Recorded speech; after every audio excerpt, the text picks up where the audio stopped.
तो दोस्तों देखिए, लास्ट वीडियो में जो हम लोगों ने डिस्कशन किया था कि अमेरिका भारत के लिए दूसरा रशिया बनने के लिए तैयार है और आने वाले समय में वो सारी चीजें जो हम लोग रशिया के साथ करते थे वो अब अमेरिका के साथ करने जा रहे हैं। तो यहाँ पर कुछ लोगों को ऑफेंड जरूर हुआ कि इतनी पुरानी दोस्ती है, ऐसे कैसे हो सकता है। लेकिन दोस्तों यहाँ पर देखिए कि मजबूरी हमारी भी है। अगर हमें केवल इसी बात का डर होता कि रशिया कमजोर होकर चाइना और पाकिस्तान के पक्ष में आकर खड़ा हो जाएगा तो ऐसे समय में उसका साथ छोड़ने की अनिवार्यता हमें नहीं थी। इवन हमें उसका और मजबूती से साथ देना था ताकि रशिया कमजोर हो ही ना और वो चाइना के बहकावे में आकर चाइना पाकिस्तान के गठबंधन में शामिल ना हो। लेकिन परेशानियां यहाँ पर यह है कि रशिया के द्वारा ही कुछ ऐसे कांड किए गए हैं कि आज रशिया की स्थिति बहुत खराब हो चुकी है। अगर इन फ्यूचर FATF में ब्लैकलिस्ट कर दिया जाता है तो समझ लीजिए कि रशिया किसी भी काम का नहीं रहेगा और ऐसी परिस्थिति में भारत को बहुत नुकसान हो सकता है।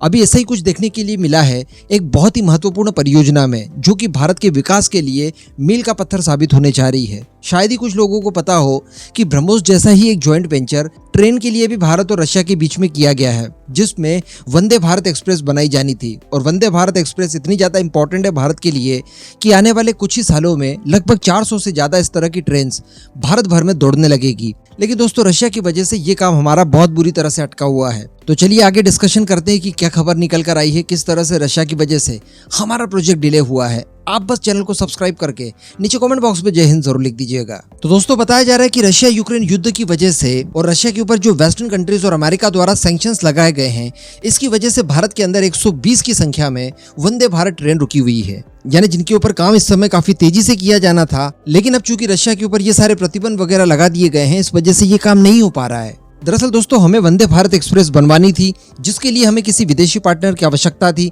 अब टेंडर्स फ्लोट किए गए तो ट्रांसपोर्ट के क्षेत्र में एक दिग्गज कंपनी जो कि रशिया की कंपनी है, जिसका नाम है ट्रांसमास होल्डिंग और शॉर्ट फॉर्म में इसे TNH कहा जाता है। तो दरअसल इसने एक ज्वाइंट वेंचर किया इंडियन रेलवे के PSU रेल विकास निगम के साथ, यानी जिसे शॉर्ट फॉर्म में RVNL कहा जाता है। अब इनके बीच में बिल्कुल वैसे ज्वाइंट वेंचर हुआ जैसे भारत की ब्रह्मोस मिसाइल के लिए हुआ था। रशिया और भारत दोनों की कंपनियां शामिल हुई है और रशिया की तरफ से जरूरत की चीजें इसके लिए आती है। बाद में भारत के अंदर ब्रह्मोस बनाई जाती है और भारतीय फोर्सेस इसका इस्तेमाल करती है और साथ में इनका एक्सपोर्ट भी किया जाता है। तो ठीक इसी तरह का काम इसमें भी था, यानी TNH और RVNL द्वारा भारत के अंदर ही इन ट्रेन का निर्माण करना था, जिसके बाद ये भारत के अंदर दौड़ती। और इसके लिए जो जरूरी कंपोनेंट है जो कि इस समय रशिया ही बना पा रहा है, तो वो रशिया हमें भिजवाता। इसके लिए बताया जा रहा था कि $3.6 बिलियन की डील भी की गई थी रशिया के साथ। लेकिन अब इसी को लेकर बुरी खबर निकल कर ये आ रही है कि रशिया सैंक्शंस के चलते हमें स्पेयर पार्ट्स भेज ही नहीं पा रहा है और इस वजह से ये प्रोजेक्ट बिल्कुल भी आगे बढ़ ही नहीं रहा है। जबकि हम लोगों ने रशियन कंपनी को कॉन्ट्रैक्ट देने के बाद पूरी तरह से अपने आप को फ्री कर लिया था कि अब तो हमारा काम होकर ही रहेगा। इस वजह से किसी दूसरे रास्ते पर हम लोग और ज्यादा जल्दी जा भी नहीं सकते। मैं आपको बता दूं कि इसी साल की शुरुआत में इस कंपनी को ये ऑर्डर दिया गया था, क्योंकि ये कंपनी सबसे कम बोली लगाने वाली थी।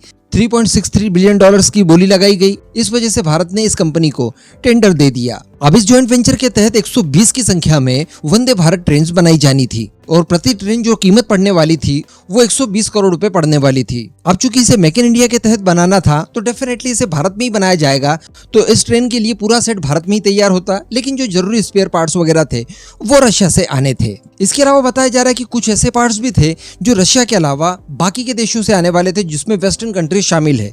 लेकिन अब चूंकि रशिया की इसमें सहभागीदारी है, इस वजह से वो देश इन स्पेयर पार्ट्स को मुहैया नहीं करवा सकते और यही कारण है कि भारत का ये प्रोजेक्ट अटक गया है। अब जो इस कंसोर्टियम ने कमिटमेंट किया था, यानी रशिया की TMH और भारत की RVNL के बीच में जो ज्वाइंट वेंचर हुआ है और कंसोर्टियम बनाया गया है, इन्होंने कमिटमेंट किया था कि जून 2025 तक हम आपको वंदे भारत ट्रेन के 2 प्रोटोटाइप तैयार करके दे देंगे, जिसके बाद आप उनके ट्रायल रन्स लीजिएगा। और ट्रायल रन्स जब लिए जाते और उसमें पूरी तरह से सफलता मिलती, उसके बाद आगे का कार्य चलता और उसके बाद ये कंसोर्टियम 12 से लेकर 18 की संख्या में हर साल ट्रेन का निर्माण करता। तो इस तरह से प्रॉपर डेडलाइन के साथ ट्रेन की डिलीवरी हमें हो पाती। इसके अलावा भी ये कंसोर्टियम अगले 35 सालों तक भारतीय रेलवे को अपने द्वारा बनाई गई ट्रेन के लिए मेंटेनेंस देने के लिए भी प्रतिबद्ध था। लेकिन अब चूंकि कुछ ऐसा हुआ ही नहीं है, तो भारत की इस परियोजना को अच्छा खासा झटका लगा है। अच्छा, इसका एक और नुकसान देखने के लिए मिला। अब ये खबरें जैसी मार्केट में आई कि ये जो ज्वाइंट वेंचर जो कि बहुत महत्वाकांक्षी था और इस ज्वाइंट वेंचर की वजह से जो भारतीय कंपनी थी RVNL, इसके शेयर्स काफी ज्यादा ऊंचाई तक पहुंच चुके थे।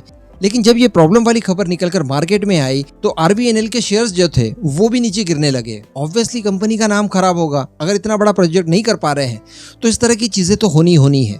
तो अल्टीमेटली आप लोगों ने देख लिया कि रशिया के साथ किसी भी तरह का जॉइंट वेंचर करने से पहले इन सारी चीज़ों को ध्यान में रखना होगा कि क्या रशिया वाकई में समय के ऊपर काम कर पाएगा, और वो भी तब जब अभी तक रशिया के ऊपर एफएटीएफ द्वारा कोई कार्रवाई नहीं की गई है। सोचिए अगर एफएटीएफ में ये ब्लैकलिस्ट हो जाते हैं तब क्या परिस्थितियां आ सकती है।